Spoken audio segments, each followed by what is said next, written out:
সম্প্রতি ফ্রান্সের আদালত কট্টর ডানপন্থী রাজনীতিবিদ মারিন লে পেনকে ইউরোপীয় ইউনিয়নের দেয়া তহবিল আত্মসাতের দায়ে ৫ বছরের জন্য রাজনীতি থেকে নিষিদ্ধ ঘোষণা করেন।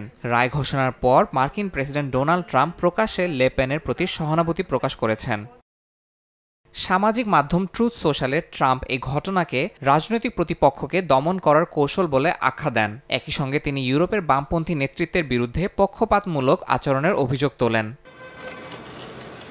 ট্রাম্পের মন্তব্য ও লে পেনের সাজায় ইউরোপের ডানপন্থী রাজনীতির ভবিষ্যৎ ও স্বাধীন মত প্রকাশের সীমা নিয়ে নতুন করে বিতর্ক তৈরি করেছে বলে মত বিশ্লেষকদের। ফ্রান্সের আসন্ন প্রেসিডেন্ট নির্বাচনে অন্যতম শক্তিশালী প্রার্থী হিসেবে বিবেচিত হচ্ছিলেন লে পেন, কিন্তু দুর্নীতির দায়ে তার প্রার্থিতা বাতিল হওয়ায় দেশটির রাজনৈতিক আঙ্গনে দেখা দিয়েছে অস্থিরতা। ইয়াসিন মোহাম্মদ জিসান, সময় সংবাদ।